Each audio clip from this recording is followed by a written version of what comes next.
Et ce soir, donc, notre première conférence de l'année, nous avons invité Éric Toussaint. Éric Toussaint, donc, qui est le président du comité pour l'annulation de la dette du tiers-monde, section Belgique, et qui a beaucoup œuvré pour un audit général des dettes, d'où le titre AAA. C'était évidemment en référence au triple A dont on nous a rebattu les oreilles pendant des années en disant qu'il fallait ce triple A. Si on n'avait pas le triple A, on était mort. Ben lui, le triple A, il dit c'est audit, annulation, alternative. Il a écrit là-dessus un bouquin qui est extrêmement intéressant et que vous trouvez sur la table de presse qui est au fond. Il en a aussi écrit d'autres.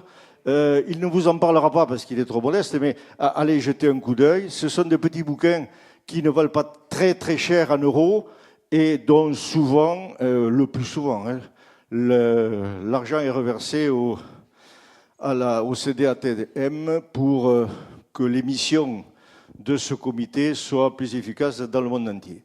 Voilà, je n'en dis pas plus long.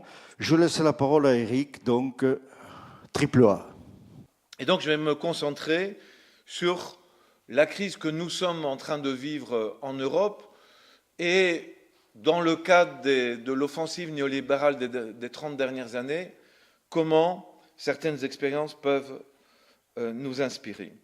Alors, il est certain qu'on est en train de vivre à l'échelle de l'ensemble du continent européen la plus grande offensive depuis la Seconde Guerre mondiale contre les droits humains, c'est-à-dire les droits économiques, sociaux, culturels, civils, politiques des populations qui vivent sur le continent européen. Bien sûr, cette offensive, elle a démarré, on s'en souvient, avec Thatcher en 79-80.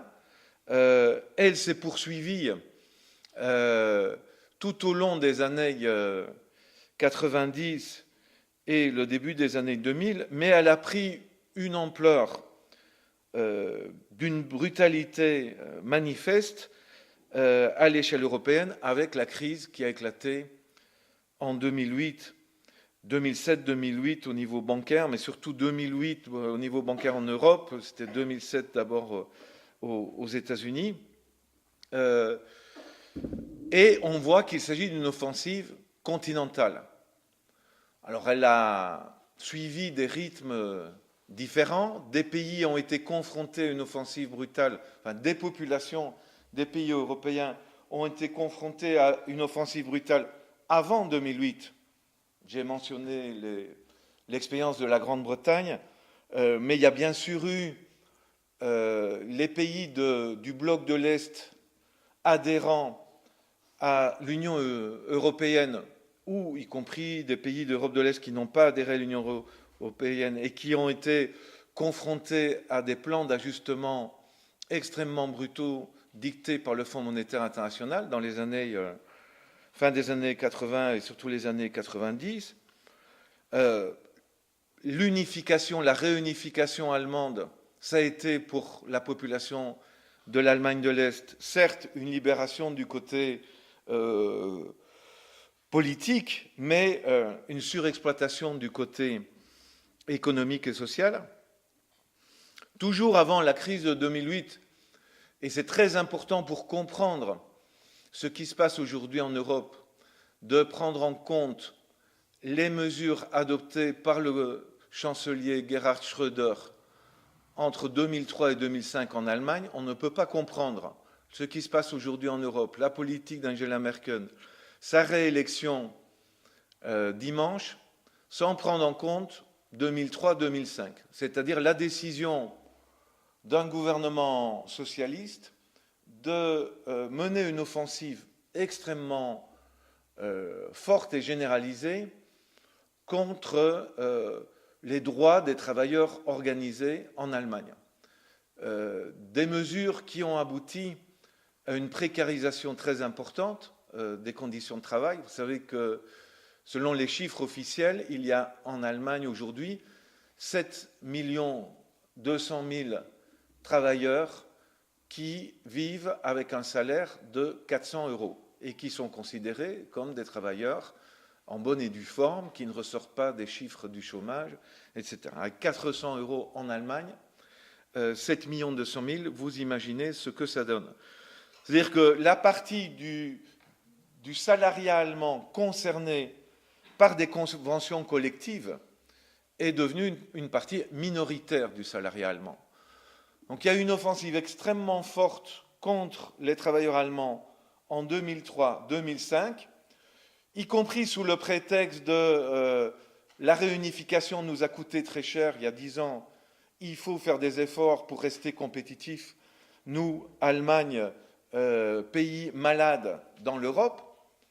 Ce qui fait que quand on a eu la crise de 2008 et l'expression au cours de cette crise, notamment à partir de 2010, avec la spéculation qui s'est déchaînée contre la Grèce et qui a amené à l'imposition de ce qu'on appelait le mémorandum de la Troïka à partir de mai 2010, on a eu en fait une situation à laquelle plus ça allait mal pour les pays périphériques de l'Europe, mieux ça allait pour l'Allemagne.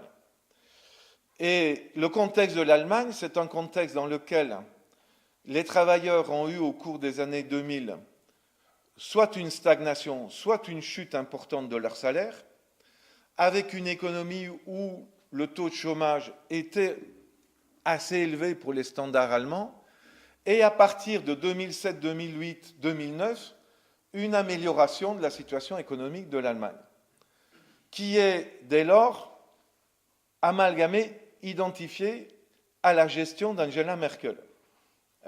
Angela Merkel, qui par ailleurs salue les efforts qui avaient été réalisés par Schröder avant et qui vont certainement lui permettre de faire ce qu'on appelle la Grande Alliance, c'est-à-dire un accord entre CDU, CSU, donc son parti, et le SPD allemand pour la prochaine législature. C'est en négociation dès maintenant et ça risque bien de se passer. Mais donc, je retiens là une attaque brutale en Allemagne en 2003-2005 qu'on doit avoir en tête pour comprendre ce qui s'est passé après. Et puis on a 2008, crise bancaire qui a frappé extrêmement fortement des pays comme l'Irlande où le système bancaire s'est carrément effondré. Les Pays-Bas, mon pays, la Belgique, où le système bancaire s'est quasiment effondré également. Des républiques baltes avec un effondrement également. Puis ça a été suivi par la bulle immobilière qui a éclaté en Espagne en 2009 avec un effet extrêmement dur sur la situation économique. Et évidemment, je l'ai mentionné, la Grèce à partir de 2010. Il est clair que les politiques qui sont impliquées, et vous en rendez tous bien compte, les politiques qui sont impliquées depuis 2008 et aggravées par ce qui s'est passé à partir de 2010, aggravent la crise économique. Ces politiques ne vont pas générer de la croissance, ne vont pas générer la création d'emplois, et donc on peut se demander comment se fait-il que ces politiques soient menées par des gouvernements qui auraient quand même intérêt à pouvoir présenter à l'égard de leur population un bilan plus positif ou un avenir qui pourrait générer un certain espoir. Je pense que l'explication rationnelle de ces politiques, c'est la volonté de profiter de l'effet de la crise bancaire et économique pour définitivement achever l'entreprise initiée par Margaret Thatcher à partir de 79-80, Reagan de l'autre côté de l'Atlantique, suivi par Helmut Kohl en Allemagne et les autres, puis le tournant en France à partir de 82, après un an d'expérience Mitterrand, achever un remodelage de l'Europe de manière à ce que l'Europe soit, comme ils le disent eux-mêmes par ailleurs, capable d'entrer en compétition par rapport aux autres grands blocs économiques à l'échelle mondiale, y compris en compétition avec la Chine.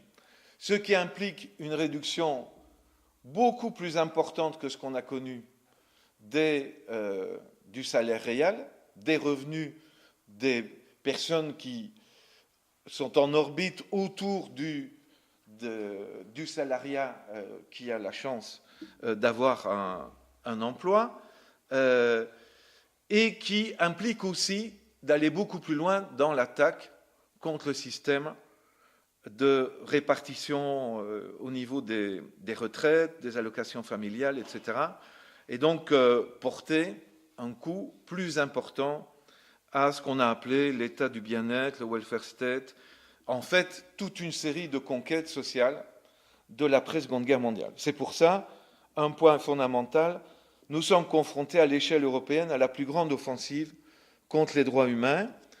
Il y a, j'ai mentionné une offensive contre les droits économiques et sociaux, mais on en vient à une offensive, évidemment, contre les droits politiques des peuples d'Europe, puisque nous avons affaire à des traités et à des mécanismes d'adoption de traités européens qui mettent totalement de côté la consultation populaire, et nous avons affaire à des politiques économiques et sociales où on se passe aussi d'une véritable consultation populaire et y compris d'un respect de la Constitution au niveau parlementaire. Je pense aux mémorandums tels qu'ils ont été imposés à la Grèce, au Portugal, à l'Irlande, à Chypre plus récemment en mars 2013.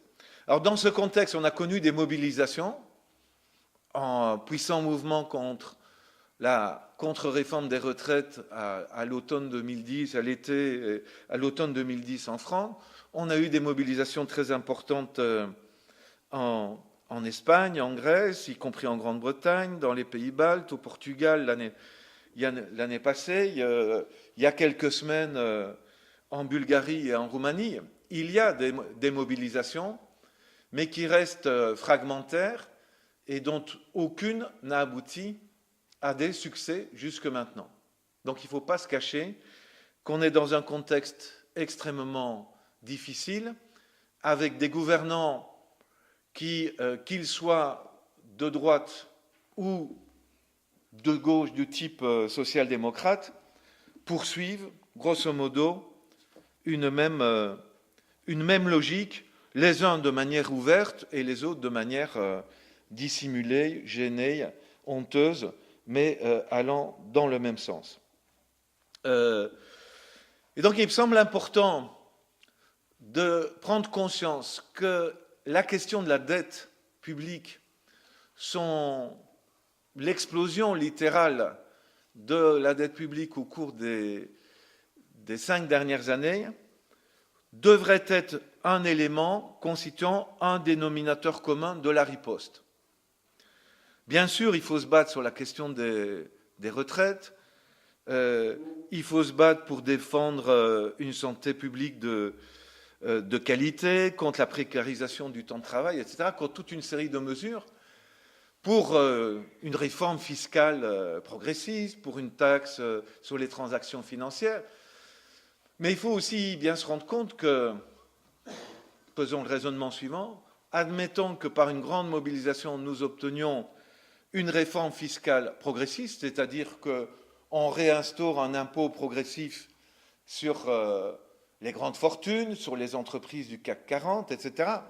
Si l'argent supplémentaire collecté repart dans le remboursement d'une dette publique qui est possédée par ces mêmes riches et par les grandes entreprises, on sera dans une situation où on n'aura pas retrouvé des marges pour réellement mener des politiques redistributives permettant une amélioration des services publics, permettant de revenir sur les privatisations, etc.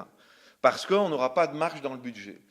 Donc, si on veut que des expériences de gauche soient des succès en termes de remettre les dépenses publiques au service des populations, on ne peut pas contourner le problème de la dette. il faut absolument réduire radicalement la dette publique. Cette dette publique, elle a, j'ai dit, explosé littéralement depuis 5 ans. Grosso modo, selon différents organismes, même les plus traditionnels, qui ne sont pas de notre bord, on estime qu'on impute 20% d'augmentation de la dette publique aux effets de la crise bancaire et de la crise économique qui s'en est suivie. Et partout, les politiques d'austérité sont menées au nom de « il faut rétablir l'équilibre fiscal » et donc, vu le poids dans le budget du remboursement de la dette, il faut absolument réduire les dépenses d'un autre côté, si on veut l'équilibre fiscal.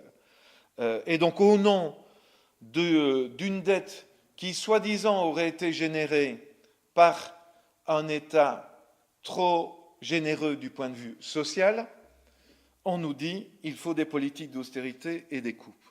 Donc nous, il faut absolument qu'on soit capable de reprendre la balle au bond et de affirmer, démontrer, convaincre qu'une partie substantielle de la dette publique qui est en train d'être remboursée au prix d'efforts considérables est illégitime et ne doit pas être payée pour libérer des marges extrêmement significatives pour mener d'autres politiques. Et dans ce contexte-là,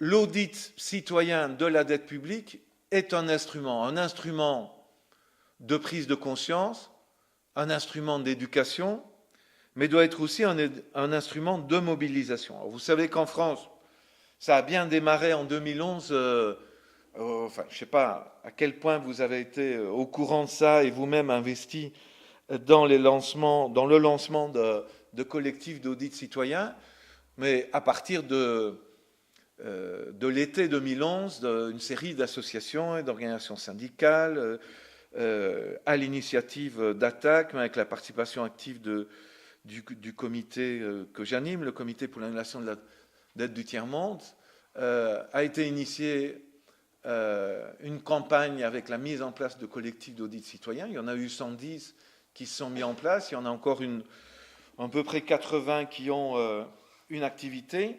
Mais quelque part, il faut bien être conscient qu'il y a un deuxième souffle à donner à cette initiative qui avait très bien démarré en 2011. Quelque part, cette initiative a été en partie victime de son succès, c'est-à-dire qu'elle a réuni à pas mal d'endroits des forces qui commençaient à devenir comparables aux collectifs qui s'étaient mis en place en 2005 contre le projet de traité constitutionnel. Et une série d'organisations qui ont participé à ce collectif se sont dit, ça devient finalement l'outil par lequel on peut mener une série de campagnes. Et donc il y a eu une tendance depuis un an et demi, à mettre tout dans le collectif d'audit citoyen et dire on va mobiliser sur la question des retraites, on va mobiliser sur la question de la négociation sur le traité transatlantique qui est en cours. Et on a commencé à oublier, je crois, la nécessité de faire un effort conséquent pour que on produise une analyse convaincante de l'illégitimité d'une partie importante de la dette. Que ce soit au niveau des municipalités, que ce soit au niveau de structures comme les hôpitaux, victimes des projets de partenariat privé-public et des crédits que les banques leur ont imposés avec des taux variables qui font que certains hôpitaux ou municipalités font des remboursements à des taux d'intérêt de l'ordre de 12 à 13% ces 2 dernières années. Et bien sûr, la dette publique de l'État central et le budget. Alors j'ai mentionné à plusieurs reprises dette illégitime, mais évidemment, qu'est-ce que c'est une dette illégitime? Comment on peut la définir? Alors, je me réfère au travail d'un expert des Nations Unies, C'est quelqu'un qui est à tort tout à fait méconnu, je dirais, et l'existence de son poste est méconnue aux Nations Unies. Il s'agit du rapporteur spécial des Nations Unies sur l'effet du remboursement de la dette sur l'exercice des droits humains fondamentaux. C'est le titre de la mission de ce rapporteur, mission qui a été créée en 1998 au sein du Conseil des droits de l'homme des Nations Unies, et ce rapporteur remet chaque année un rapport au Conseil des droits de l'homme des Nations Unies, comme il y a un rapporteur sur le droit à l'alimentation. C'était quelqu'un que vous connaissez. Jean Ziegler a été ce rapporteur des Nations Unies pendant un temps. C'est maintenant mon concitoyen Olivier de Scutter qui est le rapporteur sur le droit à l'alimentation. Mais le rapporteur sur la dette, c'est un Africain qui s'appelle Cephas Slumina et qui a mentionné 3 critères qui me paraissent opérationnels pour déterminer le caractère illégitime d'une dette. Il dit « c'est une dette qui ne sert pas l'intérêt général ». Autrement dit, c'est une dette, dit-il, qui ne bénéficie pas à la population. Deuxièmement, c'est une dette qui a été contractée sans que les citoyens aient été dûment consultés. Et 3, les créanciers de cette dette étaient au courant. Alors, essayons d'appliquer ça à des portions de la dette publique aujourd'hui. Mais je dirais, prenons si nous devions calculer la chose suivante, quel est l'impact sur la dette publique de tous les cadeaux fiscaux réalisés au cours des 20 dernières années aux grandes entreprises et aux ménages les plus riches dans chaque pays, et notamment en France. Donc quel est le coût en termes de manque de recettes, et vous savez qu'il y a eu des rapports là-dessus qui chiffrent la réduction des rentrées de l'ordre de plus de 100 milliards d'euros par an. Et donc, comment aurait évolué la dette publique si on avait eu ces recettes? Et donc, un raisonnement à tenir, c'est est-ce que la population a été dûment consultée pour que c'est justifié toutes les mesures qui ont permis l'octroi de ces cadeaux fiscaux? Est-ce que ces cadeaux fiscaux ont bénéficié à la population en général? Et est-ce que les créanciers de cette dette publique étaient au courant? Je crois que c'est assez simple de faire l'exercice et de montrer que les créanciers étaient au courant, parce que c'est eux-mêmes qui étaient associés à la rédaction des lois qui permettaient, des dispositions légales qui permettaient d'octroyer ces cadeaux fiscaux et dont ils ont bénéficié en augmentant leur patrimoine et leurs revenus et en utilisant une partie de leur patrimoine ou de leurs revenus à l'achat de la dette publique. Et donc, ils touchent également, là, les intérêts du remboursement de la dette publique. Il faut savoir que dans un pays comme la France, les petits porteurs de titres de la dette publique, ça représente 2% à 3% de la dette publique française.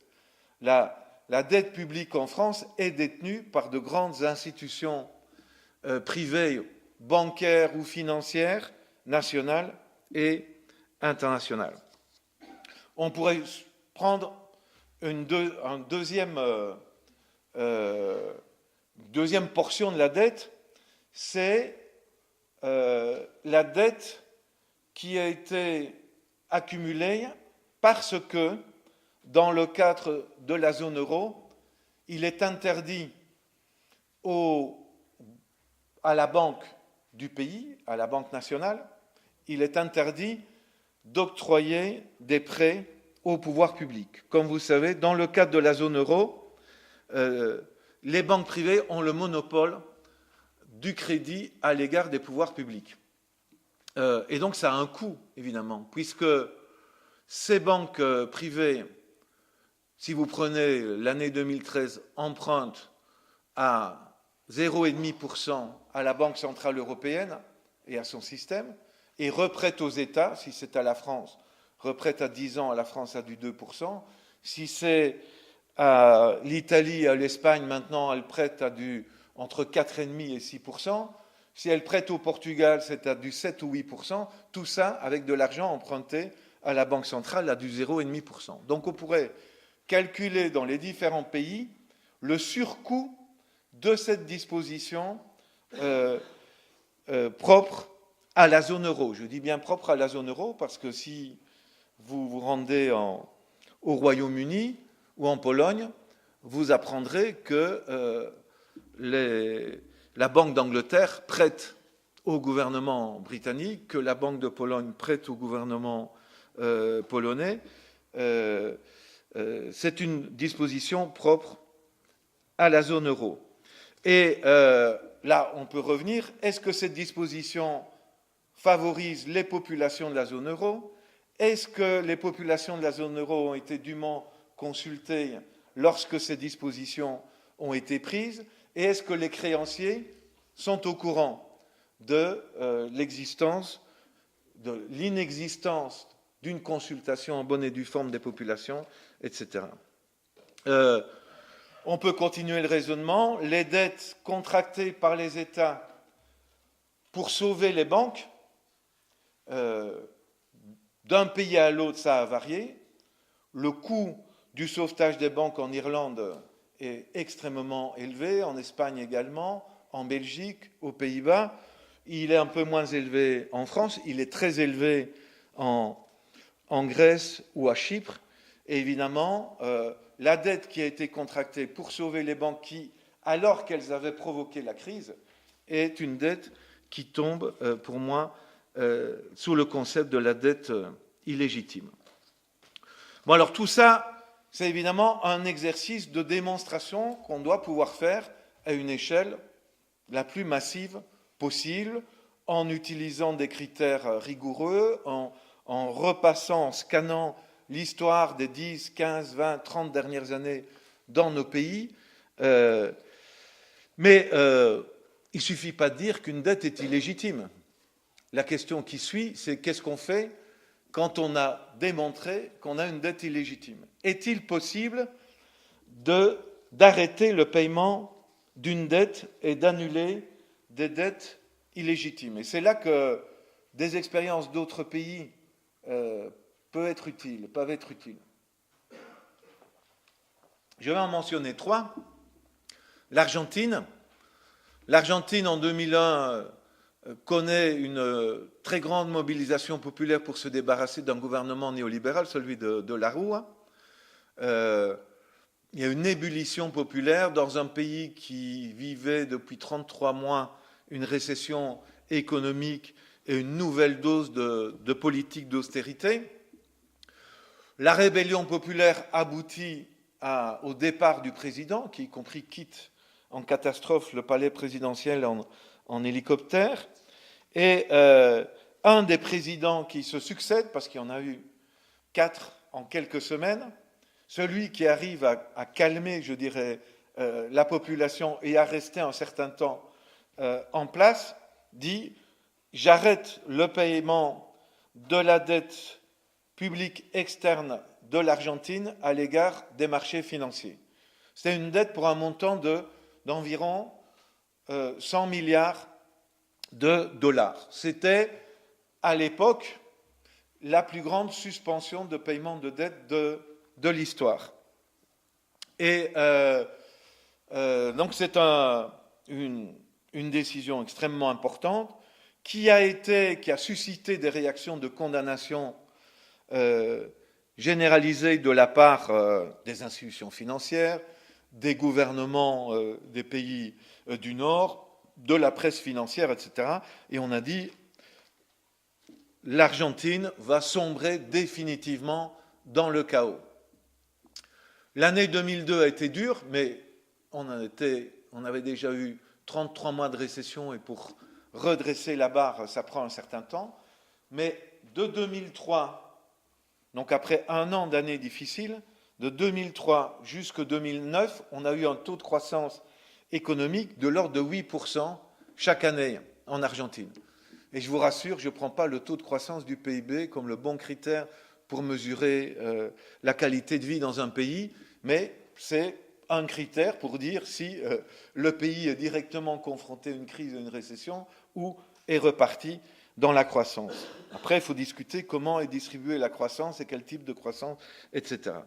Mais bon, je m'en tiens à ce critère-là qui est un critère contestable, mais en même temps un critère objectif. On a eu une croissance économique fort importante et l'Argentine a maintenu la suspension de paiement toute l'année 2002, toute l'année 2003, toute l'année 2004, jusqu'à mars 2005, pour le montant dû en titre de la dette argentine au marché financier, c'est-à-dire essentiellement des banquiers de Wall Street, des banquiers allemands, des banquiers italiens.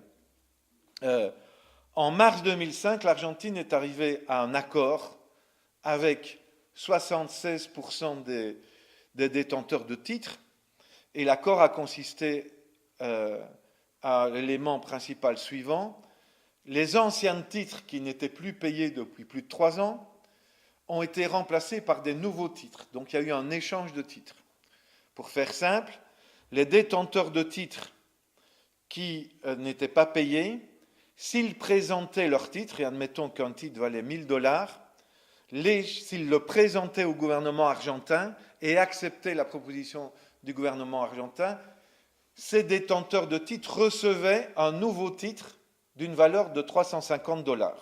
Donc ils rendaient un titre de $1000 et ils recevaient un nouveau papier où il était mis $350. Et l'Argentine disait, ces nouveaux titres-là, nous reprenons les remboursements.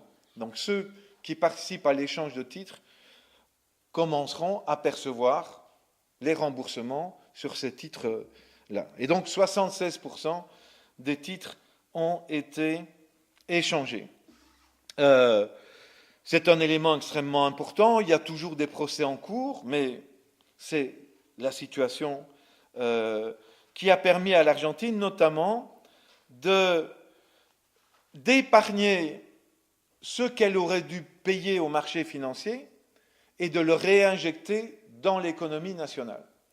Notamment dans ce qu'on a appelé les plans travail, qui étaient en fait des concessions faites au mouvement des chômeurs. Vous vous rappelez peut-être de ces mouvements qu'on appelait les mouvements des piqueteros, qui étaient ces chômeurs organisés bloquant les grandes artères de Buenos Aires, des autres villes et les grandes voies de communication pour créer un rapport de force et obtenir des indemnités de chômage et pouvoir essayer de relancer l'économie. Évidemment, ce mécanisme a fonctionné et immédiatement dépensé et a un effet multiplicateur dans l'économie du pays en termes de consommation. L'État aussi a soutenu une série d'expériences d'autogestion des travailleurs, de dure lutte de ceux-ci. Il y a eu plus de 2000 entreprises occupées par les travailleurs.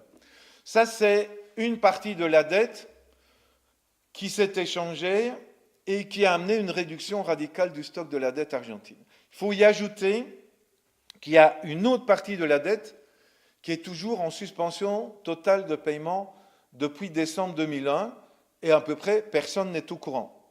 C'est la dette que doit l'Argentine au Club de Paris. Le Club de Paris, c'est le club des pays les plus riches, créanciers des autres pays. C'est un club informel qui se réunit une fois par mois au ministère des Finances à Bercy et qui rencontre les pays endettés pour renégocier leurs dettes s'ils rencontrent des problèmes. Eh bien, l'Argentine, depuis décembre 2001 jusqu'au moment où je vous parle, n'a pas remboursé un seul dollar, un seul euro d'intérêt à ces créanciers membres du Club de Paris, qui s'appellent la France, l'Espagne, les États-Unis, l'Allemagne, l'Italie. Et le Club de Paris n'en parle pas. Il n'en parle pas parce qu'il n'a absolument pas envie qu'on sache qu'un pays qui ne lui rembourse pas s'en tire beaucoup mieux que les pays qui remboursent au Club de Paris. Il faut savoir que le principal débiteur du Club de Paris, au moment où je vous parle, c'est la Grèce. La Grèce a une dette à l'égard des pays membres du Club de Paris d'un montant de 67 milliards d'euros, qui est la conséquence, 67 milliards de dollars. Donc il faut traduire en euros.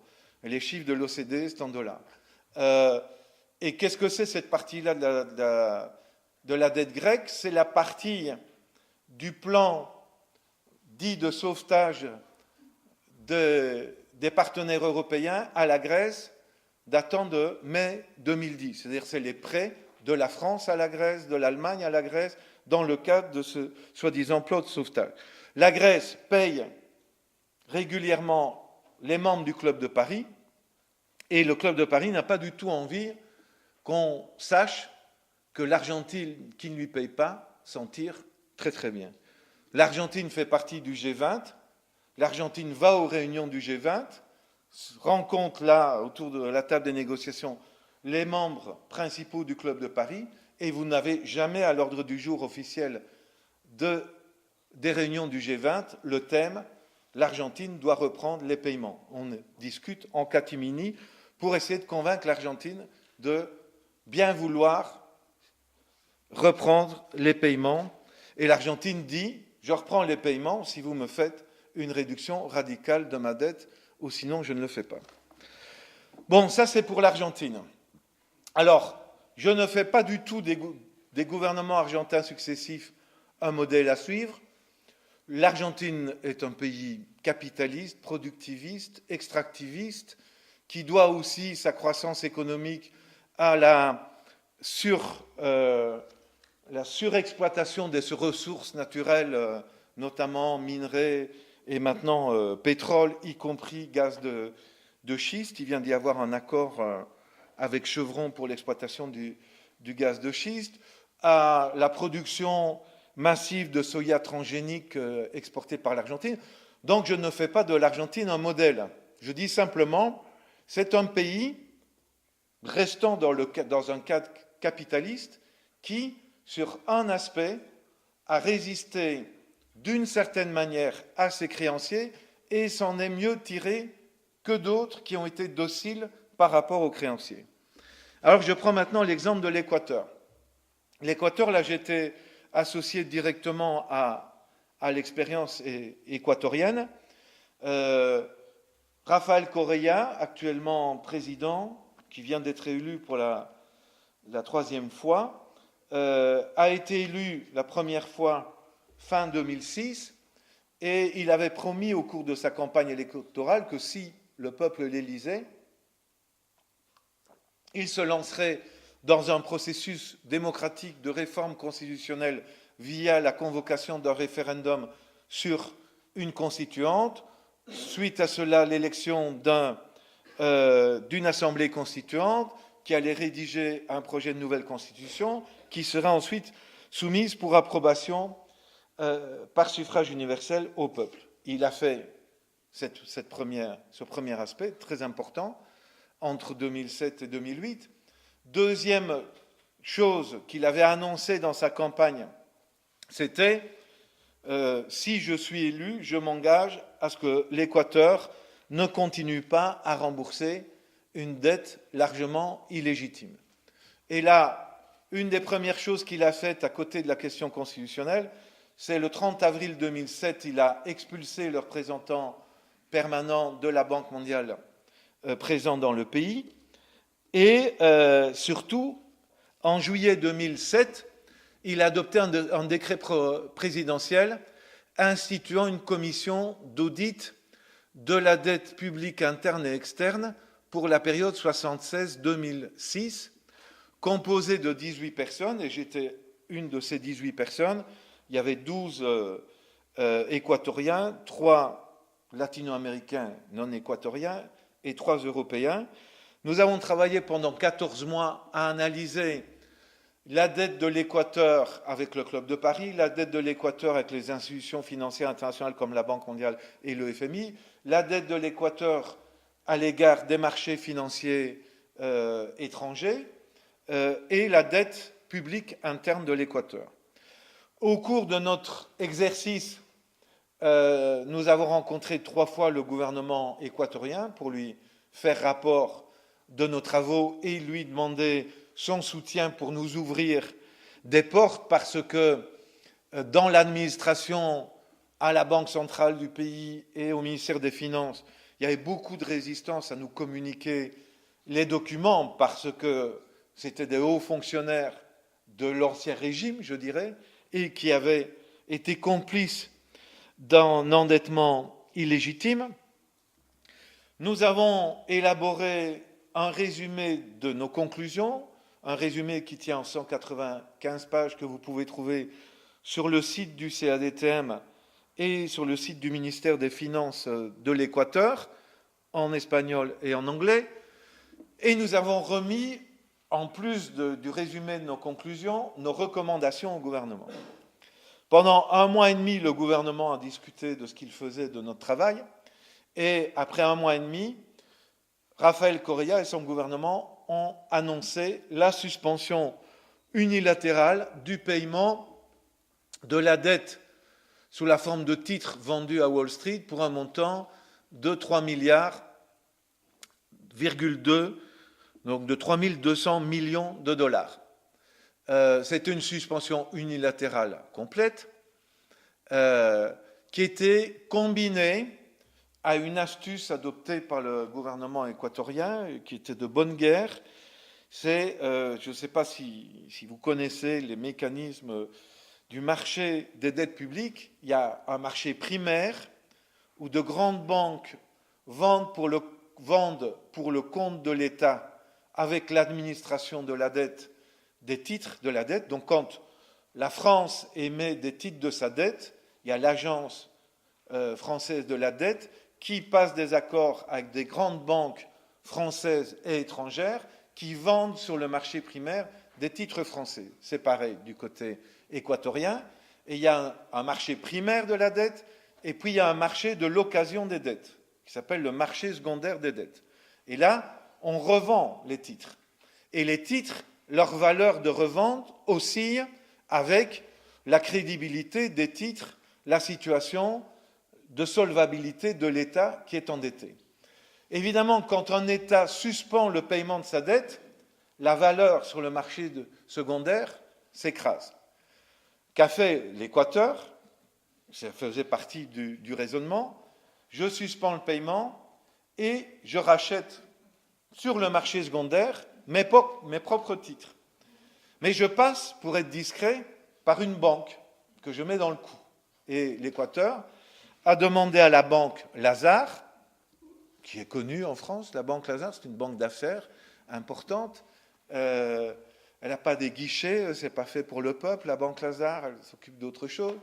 Et la banque Lazare a racheté des titres équatoriens à Wall Street à 20% de leur valeur. Et l'Équateur a attendu 5 mois, laissant mijoter les détenteurs de titres qui ne vendaient pas à 20%, les laissant mijoter. Et après 5 mois, Rafael Correa a dit, bon, l'État équatorien rachète les titres à 35% de leur valeur. Donc si vous avez un titre qui vaut $1,000, je reprends l'exemple argentin, le même montant, venez avec votre titre, vous me le donnez, on le déchire et je vous donne $350 en cash. Ça, c'est la différence avec l'Argentine. L'Argentine a échangé les anciens titres contre des nouveaux et a repris des paiements. L'Équateur a dit, rendez-moi vos titres, mes titres, je vous les rachète à 35% de leur valeur et ils n'existent plus, je ne les échange pas, je vous paye en cash. On met fin à cette histoire. Et le 9 juin 2009, donc après près de 9 mois de suspension unilatérale de paiement, l'Équateur a pu annoncer qu'il avait racheté 91% de ses titres. Il n'a pas expliqué l'opération Lazare dont je vous ai parlé. Il a dit, j'ai racheté les titres à 35% de leur valeur, alors qu'il avait racheté une partie à 20% de la valeur. Le total de l'économie est importante, parce qu'il a déboursé 900 millions de dollars pour racheter un stock, il a déboursé un peu moins de 900 millions de dollars, pour racheter un stock de 3200 millions de dollars. et surtout, il n'a plus d'intérêt à payer. Or, une grande partie de ces titres venait à échéance en 2030 avec un taux d'intérêt de 12%. Donc l'économie faite sur le non-remboursement des intérêts est une économie tout à fait substantielle qu'il a réinvesti, cet État, dans les dépenses d'éducation, de santé, d'infrastructure. Et on a vu dans le budget de l'État une modification radicale des postes budgétaires. Avant, quand Correia est arrivé à la présidence, le poste paiement de la dette publique interne et externe représentait 38% du budget.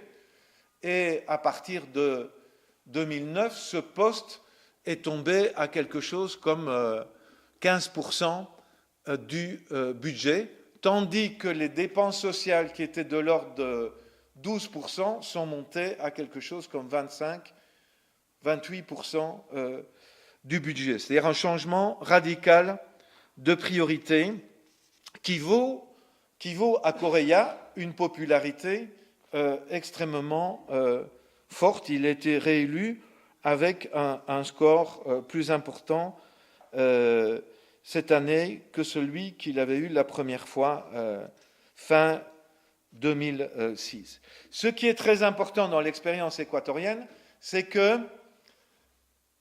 il y a eu une opération d'audit. Dans le cas argentin, en fait, l'Argentine n'avait plus d'argent dans ses caisses. Elle s'est déclarée en défaut de paiement. Elle n'avait pas vraiment d'alternative par rapport à ça. Et elle n'en a pas profité pour faire un audit de la dette. L'Équateur, lui, avait de l'argent dans ses caisses parce qu'il est exportateur de pétrole et le prix du pétrole en 2007-2008, comme aujourd'hui, est assez élevé, un peu supérieur à $100 le baril. Il avait de l'argent dans les caisses, mais il a dit, bien que j'ai de l'argent, je veux utiliser cet argent à bon escient dans l'intérêt de la population. Et donc, si on me démontre qu'une partie de ce qu'on me réclame est illégitime, j'arrête le paiement de cette dette illégitime. Je défendais dans la commission, et j'avais eu la majorité dans la commission, qu'en fait, on devait purement et simplement répudier la dette, identifiée comme illégitime. Le gouvernement n'a pas suivi nos recommandations. Il a pris une position, je dirais, plus modérée, mais je reconnais qu'il a fait un véritable pas en avant, qui, s'il était suivi par d'autres gouvernements, pourrait être tout à fait intéressant. Alors, mon troisième exemple, c'est l'Islande. Là, on se rapproche de l'Europe. En 2008 et de notre crise, en 2008, le système bancaire islandais s'effondre. J'ai dit le système irlandais s'effondre, le système bancaire islandais s'effondre aussi totalement. Ceux qui ont vu le film Inside Job ont vu qu'une partie du film porte sur cet effondrement. La population islandaise extrêmement mécontente de la politique néolibérale d'un gouvernement qui avait privatisé ces banques qui, quelques années avant, étaient publiques, qui tombent en faillite, produisent des dommages extrêmement importants pour la population locale, et cet effondrement produit un effet collatéral, c'est la faillite d'une filiale d'une des banques privatisées, la banque Landsbanki, la filiale en ligne qui s'appelait IceSave, présente fortement au Royaume-Uni et aux Pays-Bas.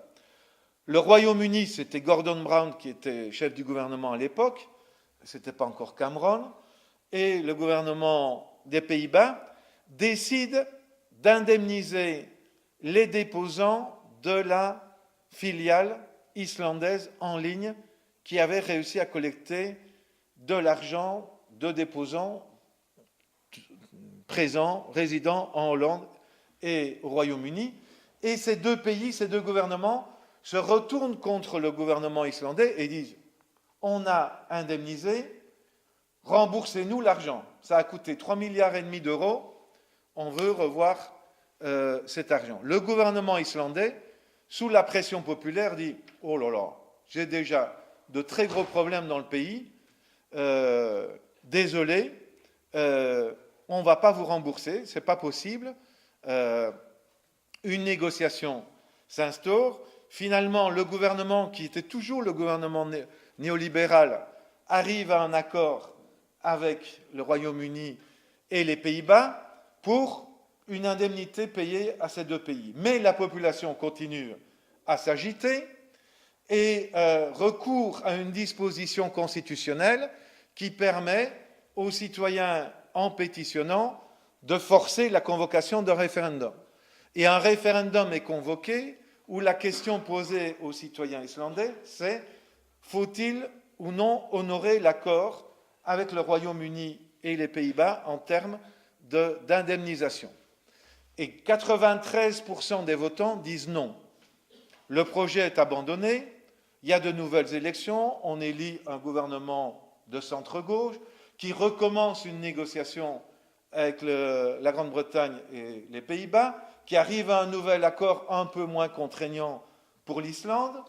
La population n'en veut toujours pas. Nouveau référendum, nouveau vote, ça c'était en février 2012, et là 62% de la population dit « nous ne voulons pas qu'on indemnise avec l'argent public les Pays-Bas et la Grande-Bretagne ». On était dans une situation de conflit dur.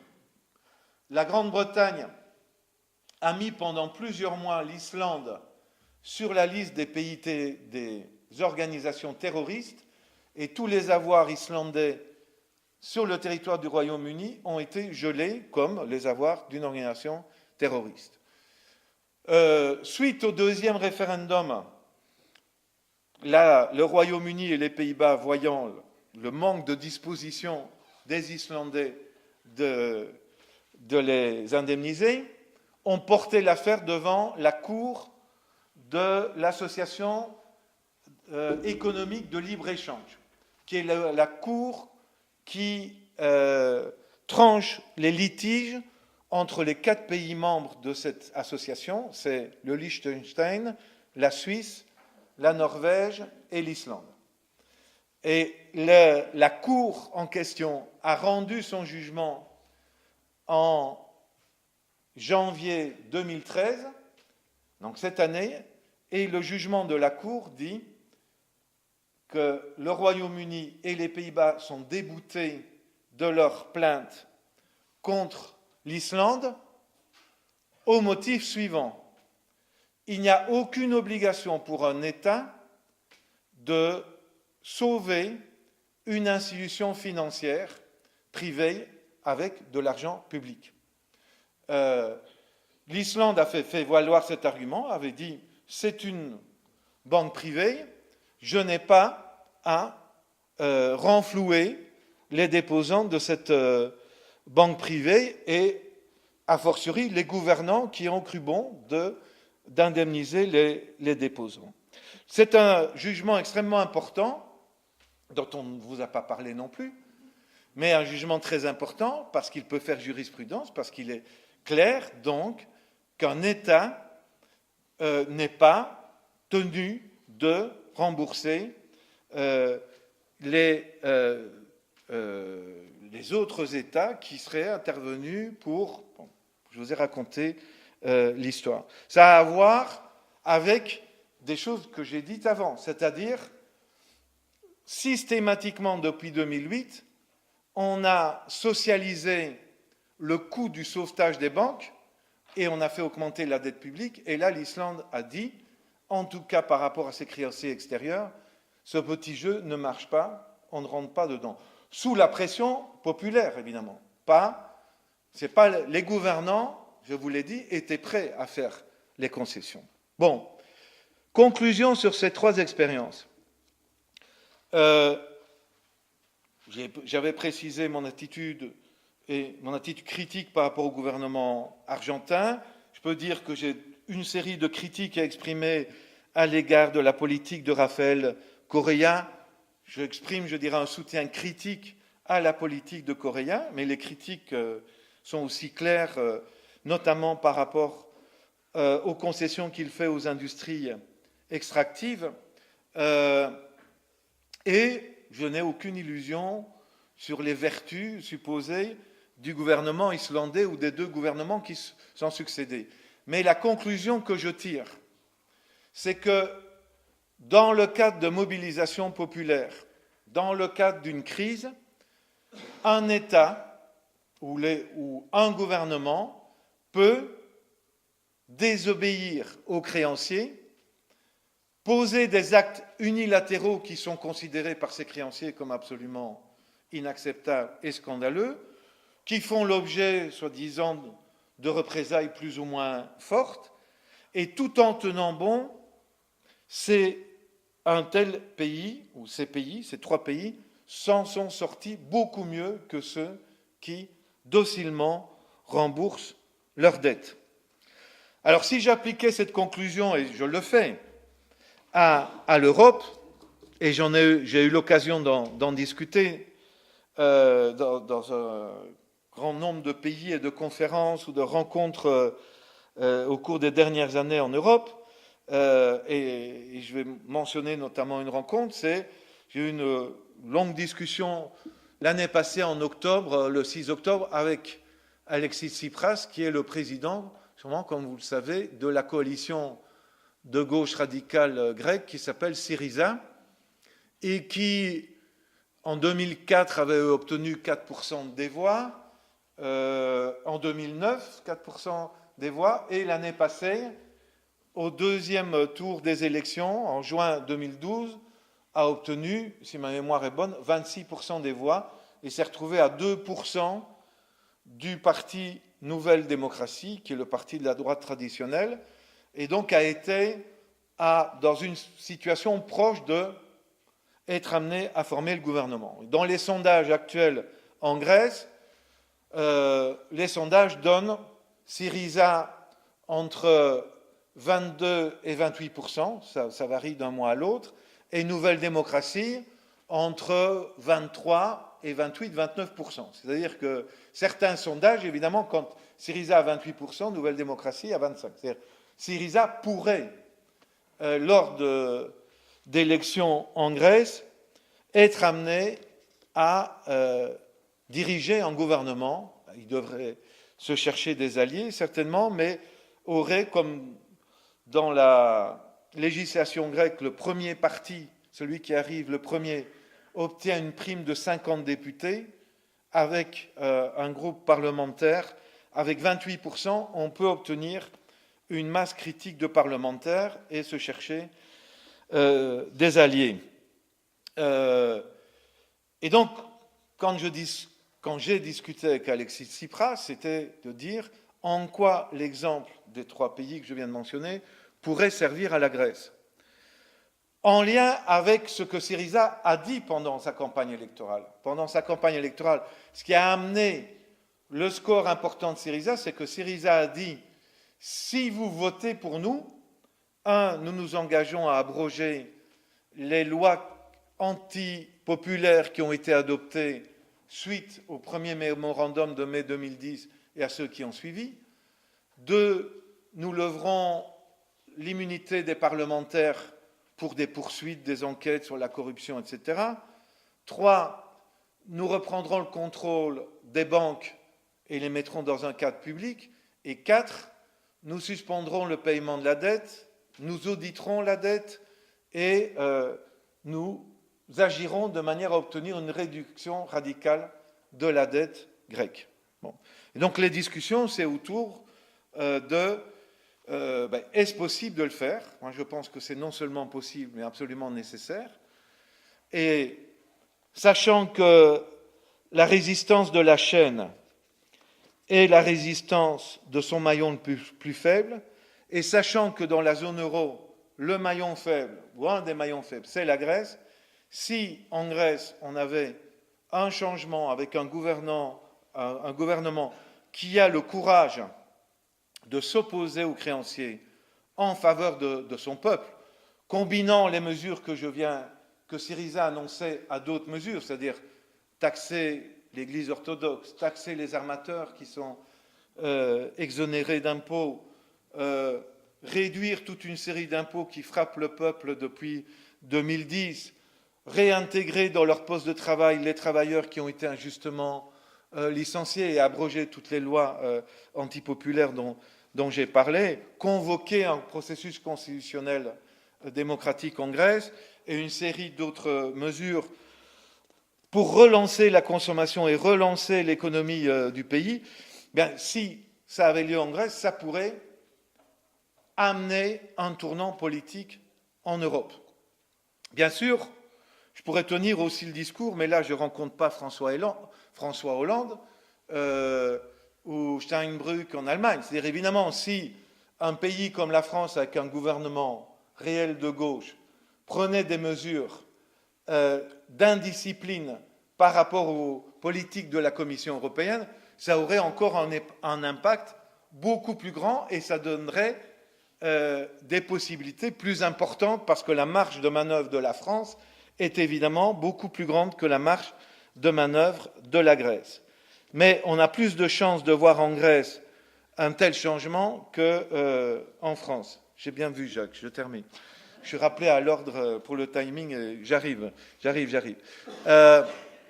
Donc ça, c'est débouché pour moi à vous dire que le propos que je viens de tenir, il a un débouché pratique, hypothétique. Je veux dire, est-ce que Syriza va avoir une politique où, de manière conséquente, elle va faire une série de propositions et s'y tenir une fois au gouvernement, ou sous la pression du réalisme, du soi-disant réalisme ambiant et des rapports de force qui sont défavorables, va mettre de l'eau dans son programme, dans le vin de son programme, et atténuer, en espérant comme ça calmer les autres classes dirigeantes et les gouvernements européens et laisser Syriza gouverner en essayant d'améliorer un peu la situation sans aller trop loin.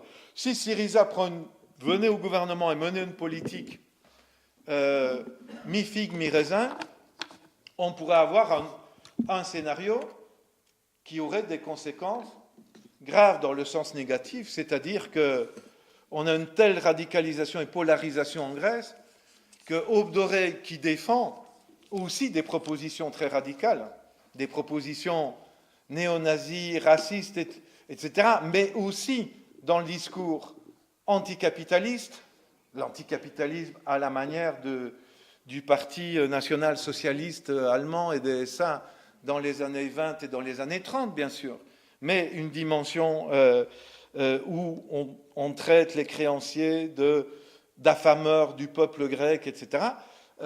Si Syriza n'intervenait pas dans la réalité grecque avec une proposition radicale, c'est une autre proposition radicale qui pourrait convaincre une partie de la population. Alors je termine en disant que je suis persuadé qu'un pays doit et peut refuser de payer une dette illégitime. Un tel pays peut être amené à le faire s'il y a une mobilisation très importante de la population sur la problématique du rejet des politiques néolibérales et notamment de la dette. Et pour favoriser cela, il est fondamental de réunir des forces de gauche, des forces citoyennes, pour préparer le terrain. Vous savez, si Rafael Correa a fait ce qu'il a fait à partir de 2007, c'est parce que depuis 10 ans, des gens se battaient sur cette question-là au niveau des mouvements sociaux. Et nous, on était liés à ces mouvements-là. Le Rafael Correa, il n'est pas né comme ça, du néant, il n'est pas tombé du ciel, il s'est formé dans un combat politique et il a été influencé par des initiatives prises à la base. Et donc, si on veut que ça puisse avoir lieu dans d'autres pays, il faut réellement investir de l'énergie sur cette question. Ça, c'est ma conclusion. Et donc, c'est un appel à se mobiliser, à consacrer de l'énergie à cela. Et je vous remercie beaucoup pour votre attention.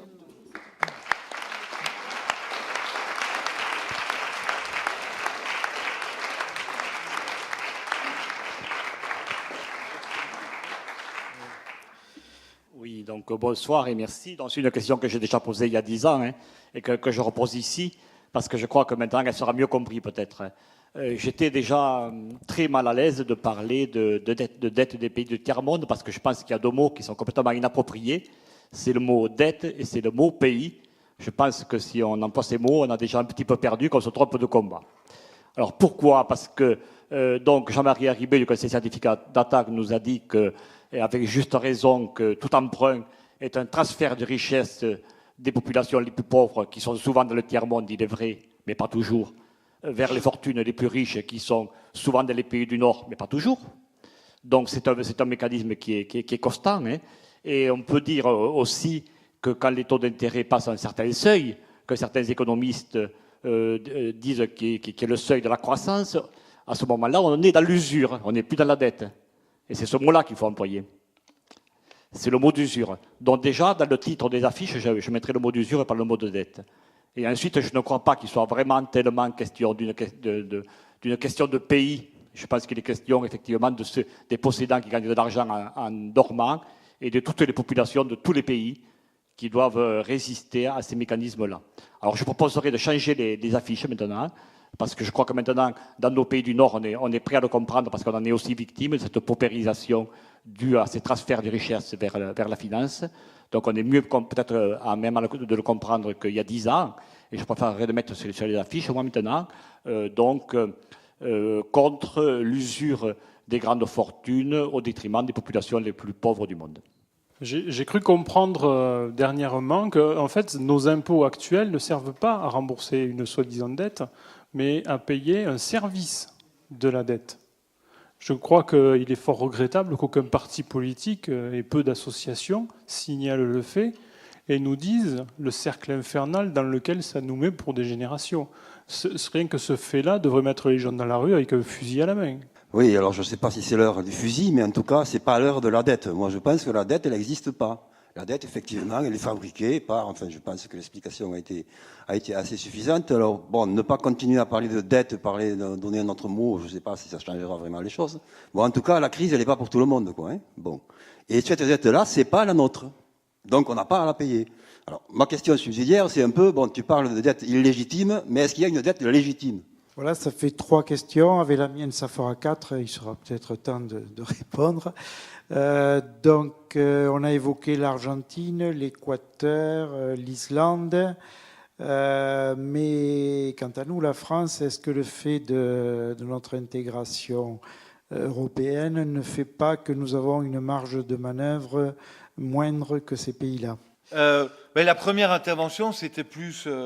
un développement, donc c'était pas une question, et donc oui. Je respecte tout à fait ce développement-là. J'ai pas de problème avec ce qui a été dit.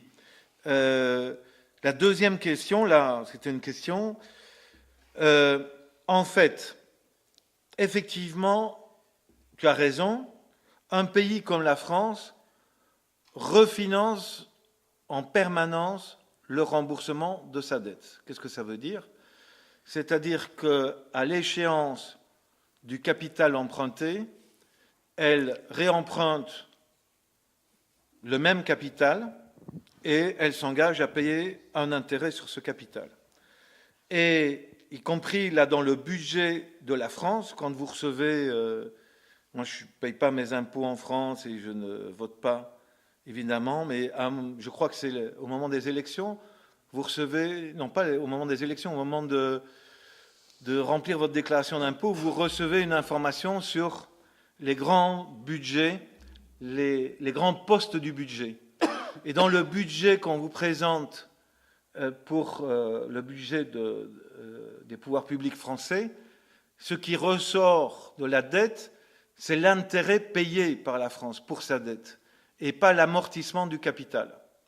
C'est-à-dire que ce qu'on vous fait apparaître comme le poids du remboursement de la dette sur le budget est tout à fait sous-estimé de manière délibérée par le pouvoir public français, de manière à ne pas trop attirer l'attention sur ce poste.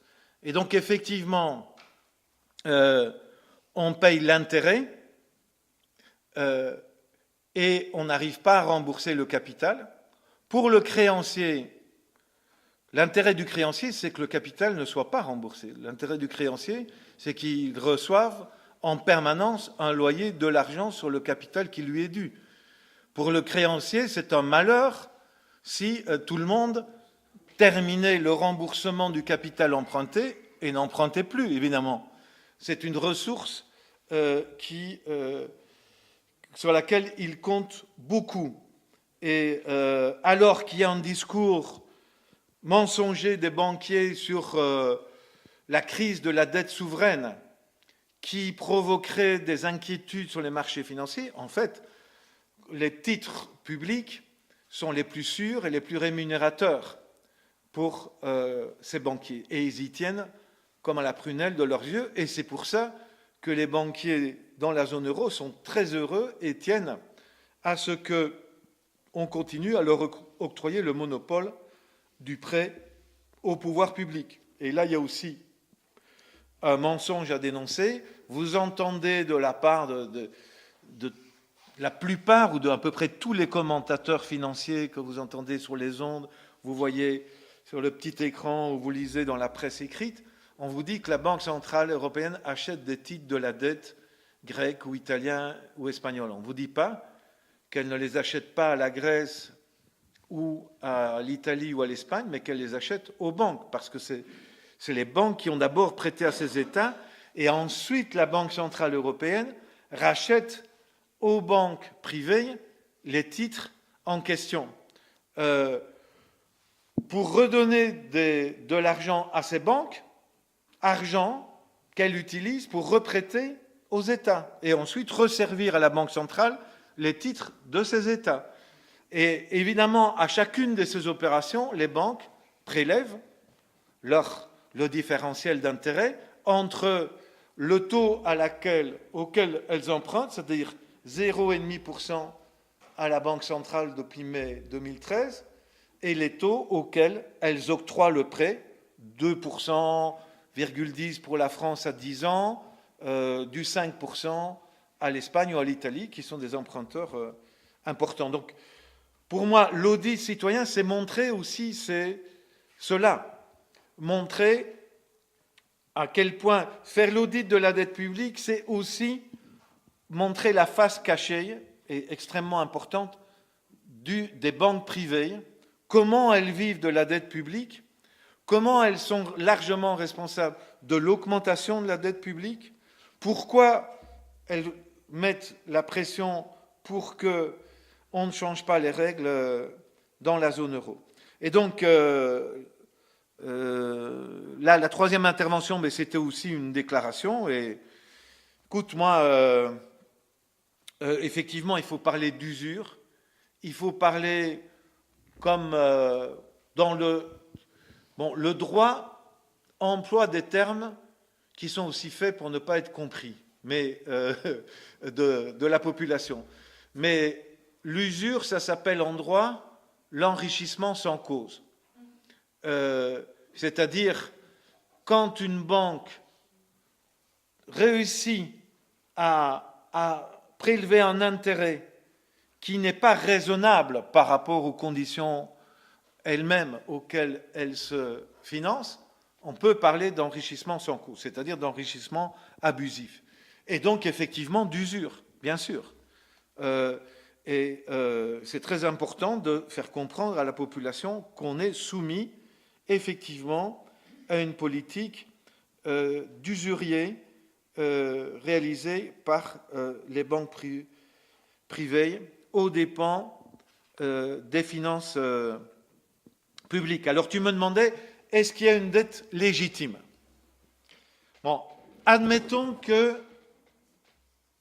Je te réponds, admettons que Syriza arrive au gouvernement et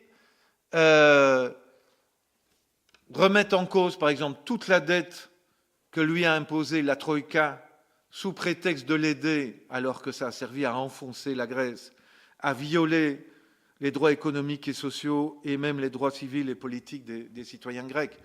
Et tout ça pour rembourser les banques allemandes, françaises qui avaient acheté énormément de... Bon, admettons que ce gouvernement annule cette dette-là, c'est-à-dire la répudie, OK ? Ce gouvernement doit aussi mener des politiques pour relancer l'économie du pays. Alors, qu'est-ce qu'il peut faire ?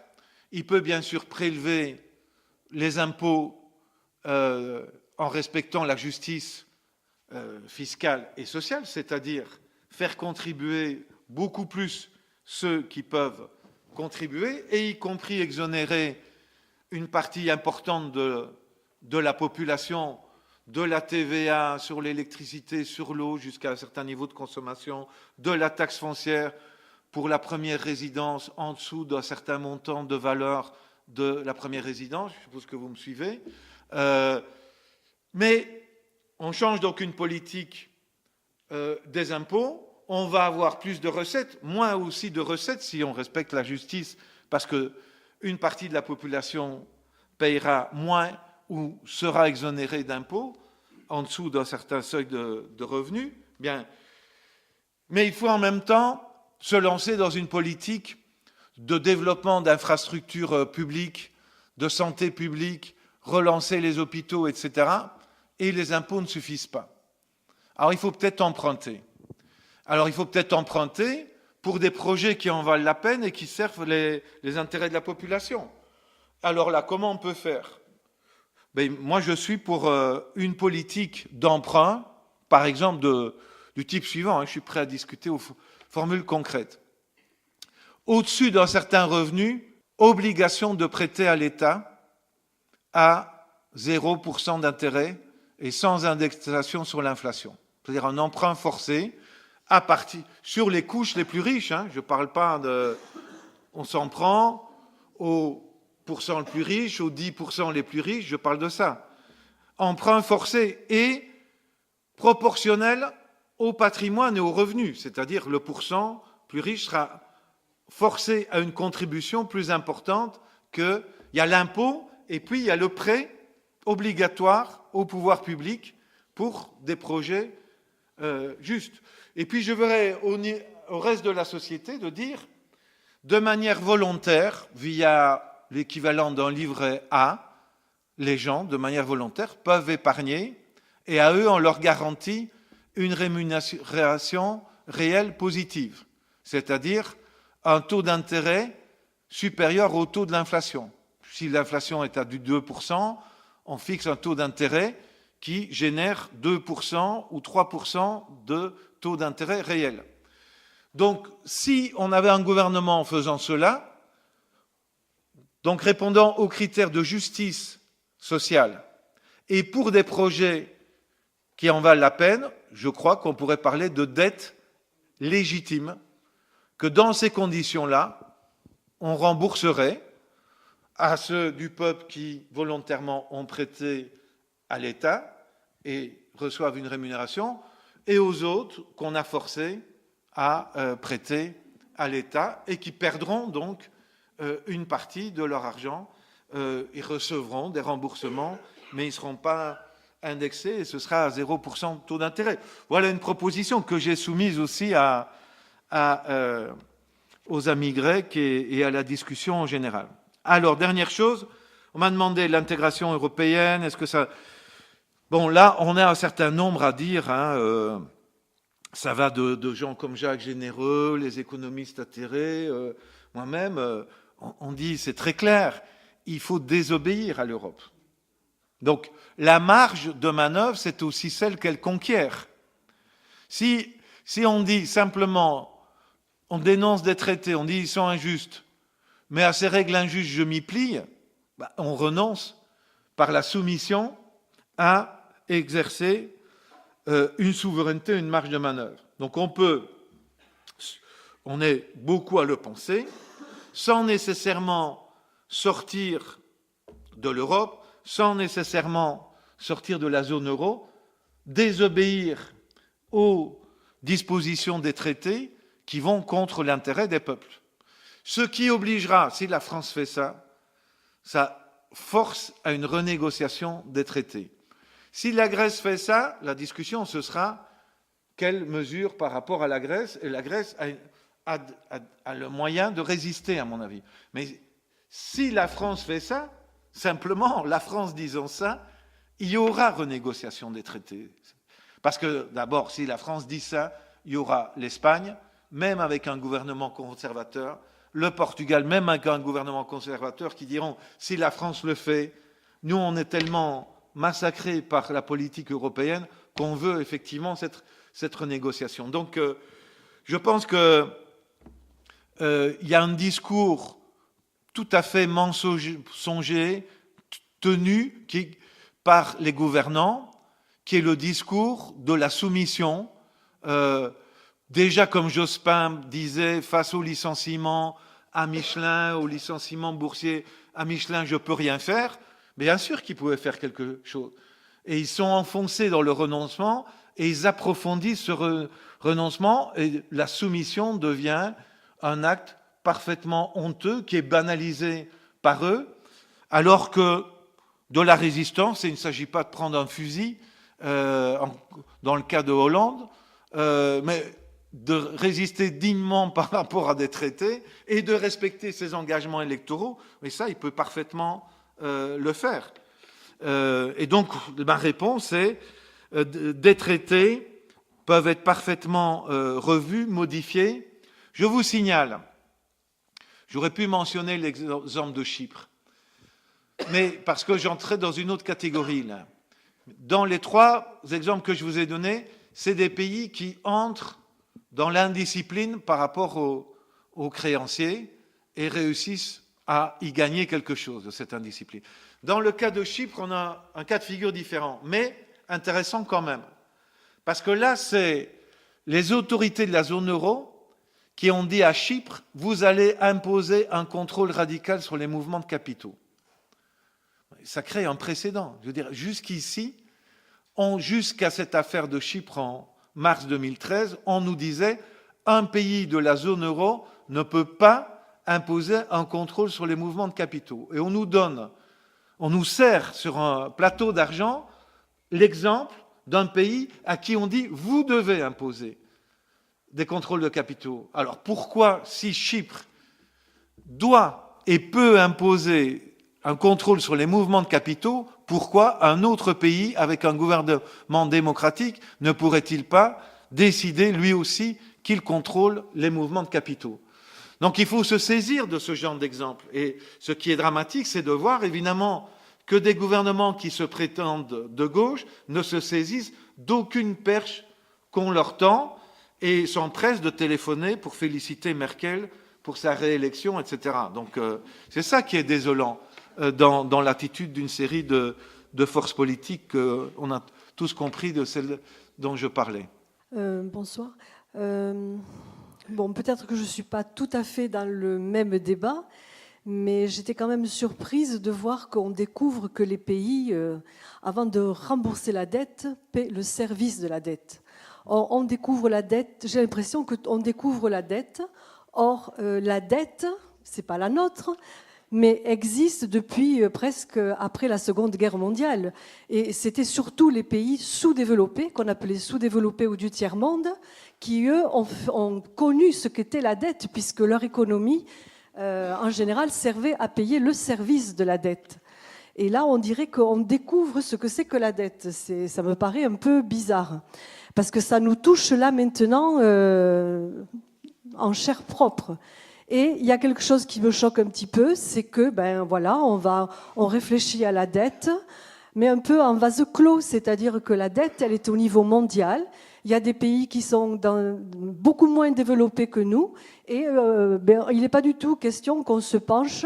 Ça va être nous, on va essayer de tirer notre épingle du jeu, alors que ça devrait être un questionnement à l'échelle mondiale. Je voulais parler, moi, de la mobilisation. Il semblerait qu'il faille se mobiliser. Mais alors, quelle forme doit prendre cette mobilisation au jour d'aujourd'hui? Je me le demande, parce que on a manifesté contre les retraites pour protéger notre retraite il y a 2 ans. Là, il y a eu des grosses manifestations. Il me semble que c'est comme si on n'avait rien fait. Il y a quelques jours, il y a eu une manifestation aussi. On l'a tout juste vu aux infos. Hein. Alors, moi, je me demande quelle forme doit prendre la mobilisation pour que ça marche, parce que pour le moment, c'est désespérant, hein, je trouve, moi. Pourquoi Angela Merkel s'oppose à ce que la BCE prête aux banques nationales, donc aux États, au taux de 0,5, alors qu'elle a tout intérêt à ce que les pays qui l'entourent aient une économie saine, dans la mesure où l'Allemagne commerce en majorité avec ces pays. Autrement dit, pourquoi couper la branche sur laquelle on est assis? Oui, alors est-ce que vous pourriez parler de l'argent de dette, de la création monétaire, et quelle part, éventuellement, l'audit réserverait à l'étude de l'argent de dette? Et est-ce que la création monétaire n'est pas forcément, et serait pas une solution aussi, à côté de la fiscalité, de l'impôt, pour financer un revenu de base, un salaire socialisé ou autre?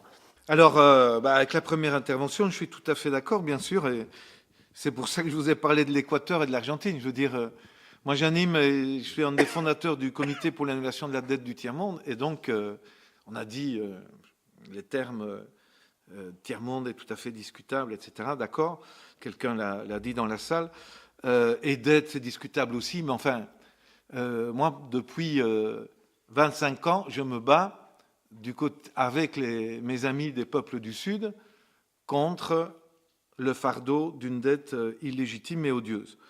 Et donc, effectivement, la problématique de la dette, elle est internationale, elle est mondiale. Ceci dit, j'ai pas tellement mentionné, enfin j'ai mentionné quelques chiffres, mais je peux vous dire que la dette publique externe des pays en développement, tous pris ensemble, où vivent 87% de la population mondiale, la dette publique de ces pays, le total, c'est 1% des dettes au niveau mondial. Donc la dette publique externe, si vous y ajoutez la dette publique interne, on arrivera peut-être à 1,5%, 2% de la dette mondiale. Donc, et il faut s'en occuper. Mais effectivement, c'est parfaitement possible d'annuler dans les dettes, dans le montage, dans l'échafaudage des dettes, les dettes des pays dits pauvres ou des pays dominés, des pays qu'on a sous-développés, qu'on exploite, etc. Si vous voulez un autre chiffre frappant dans les échafaudages de dettes, les dettes des entreprises privées au niveau mondial, c'est quelque chose comme 50 000 milliards de dollars. Les dettes des entreprises privées, 50 000 milliards de dollars. Et la dette extérieure publique de l'ensemble des pays en développement, c'est 1600 milliards de dollars, c'est-à-dire 30 fois moins que la dette des entreprises privées. Mais il faut effectivement comprendre qu'on est dans un combat commun, et c'est pour ça qu'il me semble important de dire, même si il ne s'agit pas de prendre l'Argentine ou l'Équateur comme un modèle, on peut apprendre des luttes et des expériences menées par des peuples et leurs gouvernants sous d'autres latitudes à l'échelle de la planète. Alors, sur les mobilisations, quelle forme? Et je pense qu'il y a évidemment les formes les plus unitaires possibles, celles qui font le plus mal possible au pouvoir, qui dans le temps se concentrent et permettent de déstabiliser le pouvoir. Et donc il y a à la fois la mobilisation des gens à la base, mais franchement, ma conviction, je n'étais pas dans le mouvement, mais je l'ai suivi, donc le mouvement des retraites de 2010, je pense que les directions CGT, CFDT et les partis politiques avec lesquels elles entretiennent des liens ont décidé qu'il n'était pas possible de dégager Sarkozy. Alors que dans ce mouvement social-là, il y avait la possibilité, en concentrant le calendrier des actions et en maintenant les les points d'appui très importants qui peuvent paralyser, comme les raffineries de pétrole, en maintenant là-dessus, en concentrant le temps, il y avait moyen d'obliger Sarkozy à dégager. Mais le problème là, donc il y a un problème de la combativité des gens, c'est évidemment la conclusion à laquelle moi j'arrive, mais je suis persuadé qu'à des niveaux de direction syndicale, etc., on s'est dit, mais s'il dégage, qu'est-ce qui va se passer après? Et des états-majors politiques se sont dit, mais s'il dégage maintenant, on n'a pas encore réussi à préparer les bonnes conditions pour les élections, etc. Ce n'est pas le bon moment, il ne faut pas le faire. Et il y a eu ces pressions qui se sont exercées. Donc il faut à la fois, je pense, être organisé, être capable de se battre à la base, mais il faut réussir à avoir des mouvements qui traduisent réellement la volonté de la base d'un changement et qui n'actionnent pas la mobilisation simplement comme une soupape de sécurité pour se faire valoir dans le rapport de force de la négociation, mais sans sortir du champ traditionnel de la négociation. Je ne sais pas si vous me suivez.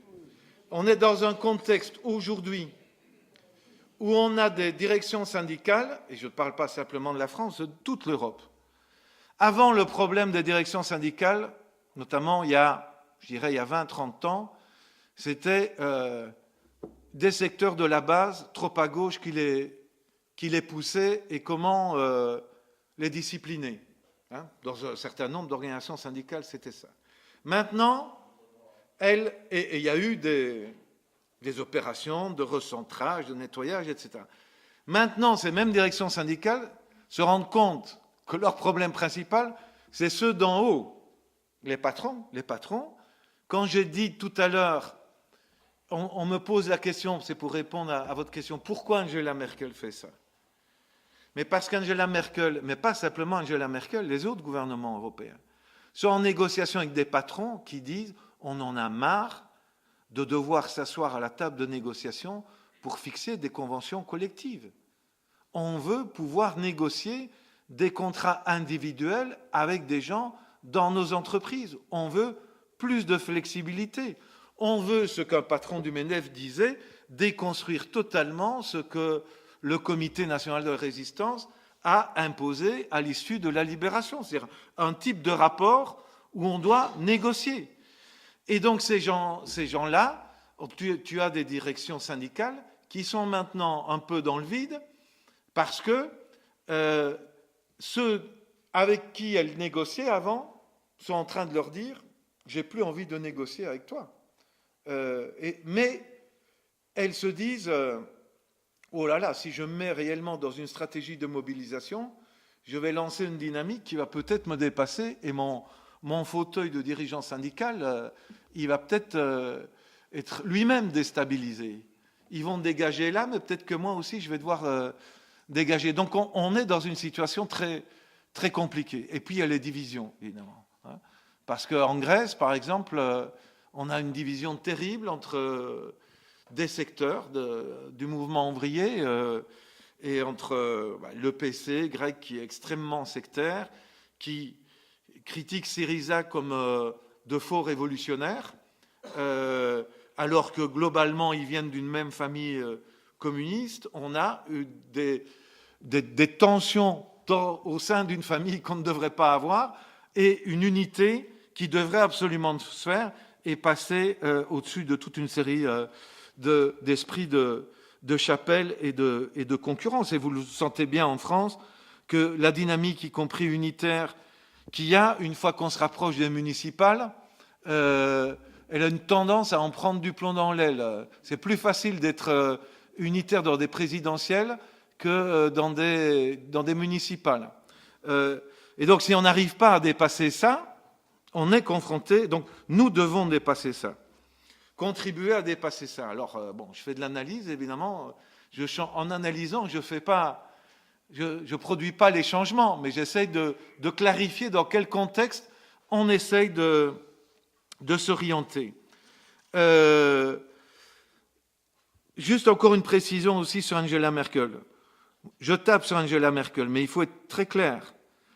Angela Merkel a le rôle du mauvais flic et vous avez Hollande qui fait le rôle du bon flic, mais c'est à peu près ça, le film qui se déroule sous nos yeux en Europe. Et le bon flic, il s'arrange avec le mauvais flic. Et il est là, après le type qui s'est fait tabasser, on va lui tendre une cigarette et aller lui chercher un sandwich, et on va lui dire « mets-toi quand même à table et crache le morceau ». Pour moi, c'est ça, ce qu'on a en Europe aujourd'hui, c'est-à-dire que pour toute une série de gouvernements, y compris de gauche, ils sont très heureux d'avoir une Merkel qu'on présente comme un épouvantail et comme la cause de tous les malheurs. Et quand on a les moyens d'affirmer une politique indépendante, on ne le fait pas. D'ailleurs, si vous suivez le débat qui est peu médiatisé sur la taxe financière, sur les transactions financières, qui est une taxe ridicule. La taxe, c'est une taxe d'1 millième, parce que 0,1%, on est bien d'accord, c'est 1 millième. Une taxe d'1 millième sur les transactions en bourse et sur les obligations. Et une taxe de 2 millièmes sur les opérations sur les dérivés. Et là-dessus, la France est plus conservatrice et bloque plus sous la pression de BNP Paribas, de Société Générale et Crédit Agricole que Merkel. Merkel, parce que la taxe ne va pas non plus changer la face du monde, elle est prête à ça, et y compris les Allemands réactionnaires, Schäuble et tout ça est prêt à ça, et c'est les Français du gouvernement Hollande, sous la pression du lobby bancaire français, qui bloquent des quatre fers. Donc on a un contexte où il faut nous-mêmes dépasser les analyses simplistes, Allemagne, France, etc., où on a vraiment un problème de le lobby bancaire. Et donc, le lobby bancaire, c'est évidemment le grand capital aujourd'hui, analysant en termes de classe, sa capacité de rendre complices les gouvernements en place, qu'ils soient de gauche, traditionnels, ou de droite. Et donc, comment rompre ça? Comment faire se dissiper le rideau de fumée qui est constamment dressé devant les yeux de la majorité de la population? Et donc là, c'est notre travail de lanceur d'alerte, d'éveilleur de conscience, tout le travail d'éducation populaire qu'on doit faire. Alors, juste la dernière intervention. Donc, l'argent de dette, ce serait vraiment une autre conférence, quoi. C'est très important d'en discuter. Bien sûr qu'un État qui reprend le contrôle sur les mécanismes fondamentaux des outils qui peuvent être au service de l'État peut faire jouer la création monétaire, peut, ce qu'on appelle monétiser la dette, c'est-à-dire via sa banque nationale octroyer du crédit au pouvoir public. Bien sûr que c'est possible. Pour le moment, la Banque centrale européenne émet des masses monétaires considérables, injecte de la masse monétaire vers les banques privées. Bon. On pourrait évidemment avoir des institutions publiques, la Banque centrale, qui injectent de la monnaie dans le circuit de l'économie via les pouvoirs publics pour stimuler la demande publique, l'investissement public et relancer l'économie. Bien sûr que c'est une des pistes sur lesquelles il faut tout à fait travailler. Et alors le terme argent de dette, je vous signale, attaque dans quelques jours, et le CA des termes en Belgique, on fait venir un anthropologue, écrivain anglo-saxon qui s'appelle David Graeber, qui sort un livre au lien qui libère dans quelques jours qui s'appelle 5000 ans de dette. Nous, c'est un thème sur lequel on travaille aussi, les annulations de dette depuis les 5000 ans d'histoire de l'humanité, et comment il y a un lien étroit entre la création de l'argent, la création monétaire et la dette. Il y a toute une réflexion réalisée par des historiens, par des anthropologues, par des économistes, dont rend compte notamment Graeber dans son livre qui est un apport important au débat et qui s'appelle donc 5000 ans, la dette 5000 ans. Et Et effectivement, au-delà du travail dans l'immédiat, c'est important de mettre en perspective historique ces fondamentaux de la vie en société que sont les dettes et l'argent et la fonction réelle que la monnaie joue dans une société, qu'elle peut jouer, qu'elle devrait jouer, et aussi celle des dettes, et ce sera ma conclusion. Il faut passer de l'analyse, évidemment, rigoureuse, pointue, critique de la réalité, à une capacité de renforcer nos mobilisations et de trouver les points de convergence entre nous, au-delà de conférences comme celle-ci qui sont très importantes. Mais si cette conférence a un peu aidé dans ce sens-là, j'en serais extrêmement heureux. Très bonne fin de soirée à chacun et à chacune. Et merci aux organisateurs. C'est un plaisir de répondre à votre invitation.